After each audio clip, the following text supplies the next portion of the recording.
জনগণের পিটানি খাইতে রাজি নাই, এটা ব্যাংকের মৌলভীবাজার, সেটা তারা আপনার স্পষ্টভাবে পেপারে এসেছে। সিদ্ধান্ত নিয়েছি যখন ওখানে কর্তৃপক্ষকে জানাইতে গেছে যে আপনারা কেন ব্যাংক খুলেন নাই, তখন সেখানে বলছে যে আমরা জনগণের গণপিটানি খাইতে রাজি না। এখানে মানে আপনি কখনো মনে হয় শোনেন নাই বাংলাদেশে যে এরকম কথা বলেছে যে যেখানে একটা ব্যাংকের শাটার খুলতেছে না, মানে দরজা খুলতেছে না। কেন দরজা খুলতেছে না? আজকে পেপার পত্রিকায় লেখালেখি হয়, সেইখানে এই সরকারিভাবে তারাই ওই অনেকের কিছু গায়েব করে ফেলতে পারে, অনেককে হত্যা করতে পারে, অনেককে মেরে ফেলতে পারে, অনেক নাশকতা হতে পারে শুধুমাত্র তাদের বাঁচাবার জন্যই। এই যে দুবাইতে, এটা তো আসলে নতুন না। এর আগেও মনে করেন আমেরিকাতে, কানাডাতে, বিভিন্ন দেশে দেখা গেছে। দুবাইয়ের কথাও কিন্তু আগেও এসেছিল, এবং দুবাইতে একেবারে সরকারের সাথে একেবারে ওতপ্রোতভাবে জড়িত আত্মীয় স্বজনও দুবাইতে অনেক অর্থ সম্পদ অবৈধভাবে উপার্জন করেছেন বা সেখানে পাচার করেছেন। সেখানে কিন্তু এরকম বহুত আগে সামাজিক মাধ্যমে বড় বড় যারা জড়িত তাদের নামে ফেসবুকে লেখালেখি হয়েছেন। ওই দেশে এই অর্থ পাচারের জন্য মামলাও হয়েছিলেন, এরকমও শোনা গেছে। আপনারা মনে করেন যে এখন দেখা গেছে যে আমরা 394 জনের কথা বলা হয়েছে বাংলাদেশে, যাদের অর্থ ওখানে আছেন এবং তাদের 661টা সম্পদ আছে, এটা বলেছেন বিভিন্ন জায়গায়। কিন্তু দুবাই বাংলাদেশের 2636 কোটি টাকা মূল্যের 641টি সম্পত্তি রয়েছে দুবাই। জি, 641টি সম্পত্তি রয়েছে। এটা আসছে কয়েকটা মাধ্যমে আসছে এবং বাংলাদেশেরও গণমাধ্যমে আসছে। আমি স্ক্রিনশট দিয়ে রেখেছিলাম, পরে আপনি তো এই বিষয়টা নিয়ে আসছেন, যার কারণে এটা আরো অনেকেই জেনেছেন। এখন এই অর্থ পাচারটা তো আপনি নতুন না। আপনার আজকে দেখেন যে বর্তমানে এই ব্যাংক বলতেছে যে তারা ভয়তে ব্যাংক খুলতেছে না। আমি এটা দেখলাম যে একটা ব্যাংক বলতেছে যে ব্যাংকের শাটার খুলতেছে না, জনগণের পিটুনি খাবে এই জন্য মৌলভীবাজার। এটা আপনি এটা কিন্তু ছোট করে দেখার কিছু নাই যে ব্যাংকটা, এই যে দেখেন একটা ব্যাংক সিদ্ধান্ত নিয়েছে সেই মৌলভীবাজারে যে তারা ব্যাংকের দরজা খুলবে না। কেন খুলবে না?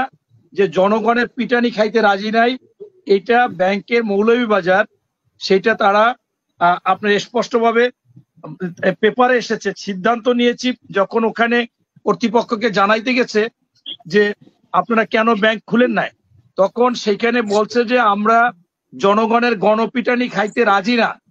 যার কারণে তারা এই ব্যাংকের শাটারই খুলে নেয়।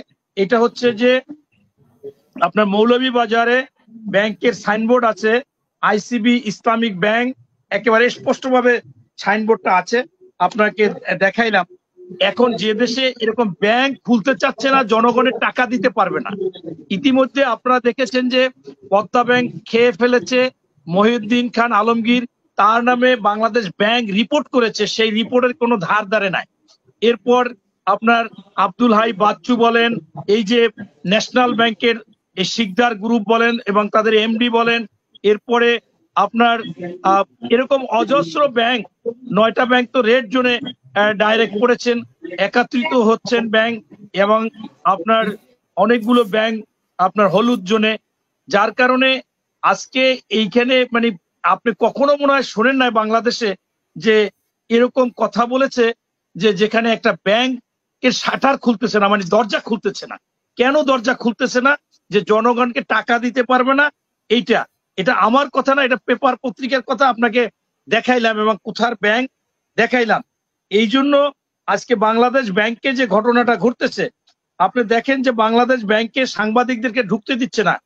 কেন দিচ্ছে না সেটাও কিন্তু স্পষ্ট হচ্ছে যে সেইখানে যদি ঢুকতে দেয়, ঢুকতে দিলে আমাদের বাংলাদেশে যে দেবপ্রিয় ভট্টাচার্য, উনি বলেছে বাংলাদেশ ব্যাংকে এমন কিছু ঘটছে যা প্রকাশ পেলে নাশকতা হয়ে যাবে, এবং অন্যরা বলছে যে হতাহত হতে পারে। এইটা কিন্তু আমার কথা না, এটা দেবপ্রিয় ভট্টাচার্য তিনি বলেছেন আপনার যে বাংলাদেশ ব্যাংকে এমন কোন ঘটনা আছে যা আপনার নাশকতা হতে পারে, মানে অর্থাৎ এই বাংলাদেশ ব্যাংকে যে বিভিন্ন ব্যাংক থেকে যে টাকা পয়সা লুটপাট করতেছে এবং এই সরকারের বিভিন্ন মন্ত্রী এমপি জড়িত সরাসরি, সেইগুলো যদি আজকে পেপার পত্রিকায় লেখালেখি হয়, সেইখানে এই সরকারিভাবে তারাই ওই অনেকের কিছু গায়েব করে ফেলতে পারে, অনেককে হত্যা করতে পারে, অনেককে মেরে ফেলতে পারে, অনেক নাশকতা হতে পারে শুধুমাত্র তাদের বাঁচাবার জন্য। ইতিমধ্যে আপনারা দেখেছেন যে এই ব্যাংক নিয়ে যারা কাজ করে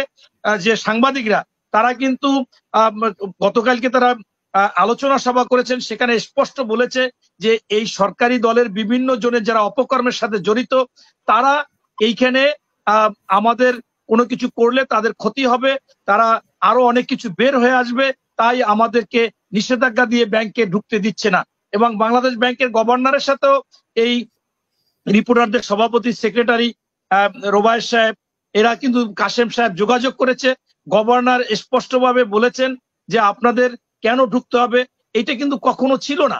এবং সেইখানে ঢুকতে শেষ পর্যন্ত সিদ্ধান্ত হয়েছে যে ঢুকতে দিবে ওই লোকের পারমিশন নিতে হবে যার সাথে যোগাযোগ করবে এবং তার সাথেই কথা বলতে হবে, এবং সে যদি অনুমতি না দেয় কিছু করণীয় নাই। এটা কিন্তু বাংলাদেশে কখনো ছিল না। তাই দেবপ্রিয় ভট্টাচার্য বলেছিলেন যে আজ পর্যন্ত স্বাধীনতার পর বাংলাদেশে যে সরকারই আসুক, কমপক্ষে বিদেশি ঋণ নিয়ে কখনো অনিয়ম হয় না, ঋণ খেলাপি হয়নি। কিন্তু বর্তমান সরকার এই ঋণ খেলাপি হয়েছে, নিয়মিত ঋণ দিতে পারতেছে না। এমন অবস্থা কেন হয়েছে? এই আপনার সেই দুবাই বলেন, কানাডায় বলেন, বিভিন্ন দেশে যে অর্থ পাচার করে এই সরকারি লোকজন সেখানে টাকার পাহাড় গড়েছে, এই জন্যই আজকে বাংলাদেশে সেই ডলার সংকট, আজকে অর্থনৈতিক সংকট।